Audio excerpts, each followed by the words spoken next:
ओहो साथीहरु के छ हो लो म त यसो घुम्न निस्केको नयाँ नयाँ खबर थाहा पाइयो। यहाँ एकजना भाइले के रे के भन्छ कोइम्बराको सेपबाट चाहिँ यो फिङ्गर गरेको रहेछ हैन। अनि फिङ्गर गर्दाखेरि पुलिस रिपोर्टहरु इन्डियामा छाप लगाएको पुलिस रिपोर्ट हालेको रहेछ। अनि इन्डियामा छाप लगाएको पुलिस रिपोर्ट चाहिँ तपाईहरुलाई थाहा छैन पोर्चुगलमा हुने मान्छेहरुलाई चाहिँ कुन चाहिँ वरिष्ठ साइबरले गरेको भन्ने सबैलाई थाहा छ हैन। वरिष्ठ साइबरले गरेको पुलिस रिपोर्ट रहेछ। अनि अहिले सेफले धेरै दिन भयो कार्ड आएन भनेर बसिरहेको थियो। भाइ फिङ्गर गरेको कति दिन भयो मेसेज आएन भनेको सेफले त त्यो भाइ काम गर्ने कम्पनीमा पुलिस पठाएछ। पुलिसले अहिले समातेर त्यो भाइलाई लगेछ हैन। त्यो भाइलाई लगेर इन्भेस्टिगेसन गरिरहेछ कहाँबाट बनाएको यो पुलिस रिपोर्ट भनेर। अनि उसले चाहिँ बनाउनेसँगको पहिलेदेखिको कुराहरू व्हाट्सएपको चाट हैन अनि कन्भर्सेसनहरू सबै रहेछ त्यो देखाएको रे। ए यसको त पहिलेदेखि उजुरी छ भनेर अब तपाईहरुले बुझ्नुस् को मान्छे हो हैन।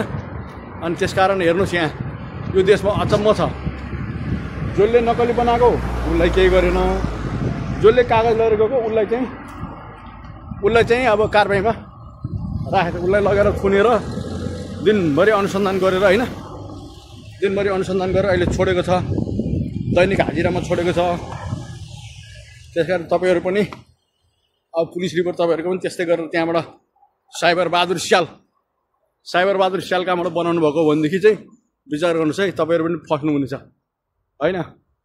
अब यो बरु इन्डियाबाट बनाएको तपाईहरुको चाहिँ त्यो हो भनेदेखि तपाईहरुले चाहिँ के भन्छ विचार पुर्याउनु समयमै विचार पुर्याएर चाहिँ पेश नगर्दा हुन्छ। नयाँ बनाए हुन्छ नि पेरिस एम्बेसीको बनाए हुन्छ नयाँ है त। यस्तो छ अचम्म। हेलो साथीहरु के छ जसको चाहिँ तपाईहरुको चाहिँ यो दिल्लीमा गरेको चाहिँ डकुमेन्ट फेक परेको छ हैन। उहाँहरुले चाहिँ अब एकजुट हुनुस्, सबैजना एकजुट हुनुस् हैन।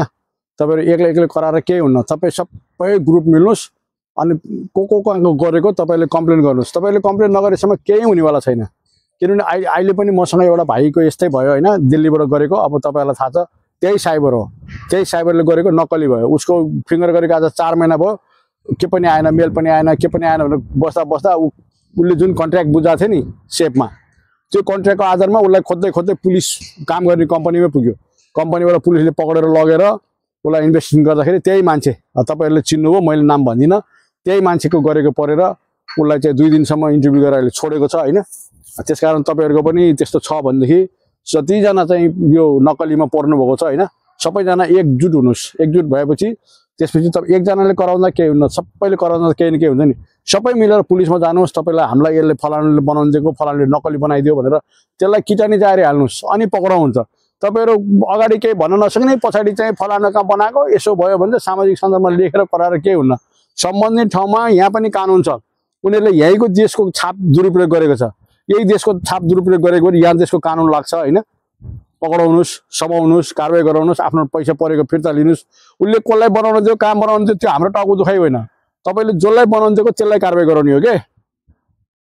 उसले हामीले त दिल्लीमा दिएको फलानालाई दिएको त्यो हाम्रोसँग सरकारको विषय होइन।